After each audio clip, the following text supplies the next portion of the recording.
पकड़ता हुआ दिखाई दे रहा है यशवंत वर्मा साहब का।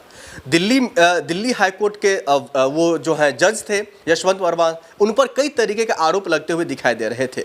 मामला रुपया का था, कैश कांड का था, रुपया जलने का था, उनके बंगला के बगल वाले रूम में रुपया जलने का मामला आया था। हालांकि उनके तरफ से इस तरीके का कोई भी ऑफिशियल बयान नहीं आया है जो रुपया किसका था किसका नहीं था, वो रुपया का खास तौर पर यशवंत वर्मा साहब का ही था या फिर किसी और का था। लेकिन चर्चा ये इस तरीके से यूं बढ़ता हुआ दिखाई दे रहा था जब इन मामलों को लेकर के 3 राज्यों के जज इन मामलों में उतरते हुए दिखाई दे रहे थे, जांच करते हुए दिखाई दे रहे थे। दिल्ली पुलिस खुद इस पर इन्वेस्टिगेशन करते हुए दिखाई दे रहे थे। उसके बाद दूध का दूध और पानी का पानी हालांकि सामने आ गया है। सुप्रीम कोर्ट ने तमाम जो रुपया जलता हुआ जो वीडियो था वो वेबसाइट पर डाल दिया। वो कह रहे थे ये हर एक नागरिक को जानने का अधिकार है, देश में हर एक नागरिक को यह जानने का अधिकार है जो इस देश में क्या कुछ चल रहा है, चाहे वो सुप्रीम कोर्ट के वकील हो या फिर चाहे वो किसी हाई कोर्ट के जज हो या फिर कोई भी क्यों ना हो, सबको जानने का अधिकार है जो आखिरकार कौन क्या किस तरीके से कांड कर रहा है। रिपोर्ट आ गया, रिपोर्ट जब आने के बाद ये साबित हो गया ये रुपया किसी और का नहीं यशवंत वर्मा साहब का ही है। उसके बाद उनसे इस्तीफे लेने की बातें और चर्चाएं होने जो है कवायद शुरू हो गई। वो इस्तीफा देने से साफ मना कर दिए। उसके बाद मामला और रिपोर्ट जो है देश के प्रधानमंत्री समेत जो है देश के राष्ट्रपति जी के पास वो रिपोर्ट जाती है। उसके बाद इन मामलों में कहीं ना कहीं अभी जो है थमता हुआ दिखाई दे रहा है। लेकिन ये मामला इतना तूल क्यों पकड़ रहा है, ये मामला फिर से क्यों बढ़ रहा है? क्योंकि देश के उप राष्ट्रपति जी धनखड़ साहब ने इन मामलों को लेकर के अपनी चुप्पी तोड़ दी है।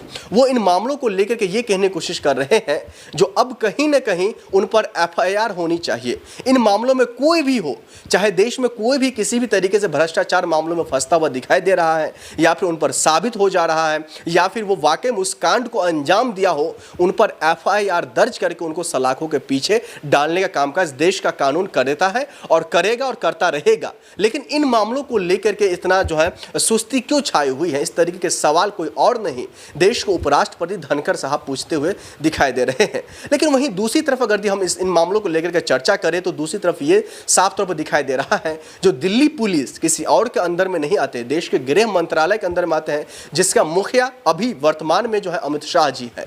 उन पर इस तरीके से आरोप लगते हुए दिखाई दे रहे हैं जो कहीं ना कहीं वो इन मामलों में दखल अंदाजी नहीं दे रहे हैं, वो इन मामलों को लेकर के सुर्खियों में या फिर मीडिया के सामने नहीं आ रहे हैं। प्रधानमंत्री नरेंद्र मोदी जी इस पर बिल्कुल चुप्पी साध लिए हैं।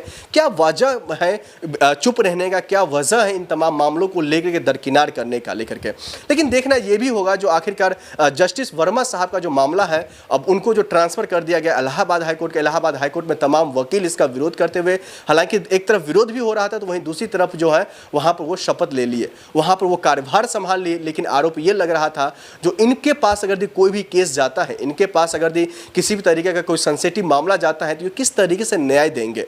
यशवंत वर्मा साहब पर घूसखोरी का आरोप, भ्रष्टाचार का आरोप, पैसा जलने का आरोप जो जिस तरीके से लग रहा है, अगर उसके पास कोई ईमानदारी तरीके से कोई केस पहुंचता है तो क्या वो वाकई में ईमानदार तरीके से वो उन तमाम मामलों को लेकर के जो है वो फैसला सुनाएंगे? इन्हीं तमाम चीज़ों को लेकर के जो है धनखड़ साहब हो या फिर देश के सुप्रीम कोर्ट हो या फिर तमाम लोग विपक्ष के नेता सवाल पूछने का कामकाज कर रहे हैं।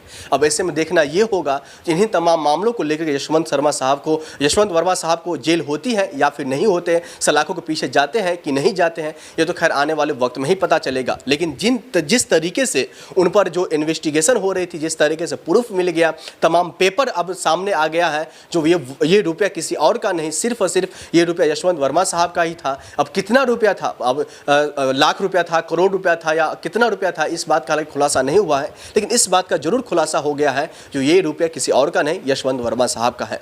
अब ऐसे में देखना ये होगा कि इन्हीं तमाम मामलों को लेकर के किस तरीके से और कैसी कार्रवाई होती है, ये तो खैर आने वाले वक्त में ही पता चलेगा। आप देख रहे थे फॉरवर्ड न्यूज़। नमस्कार।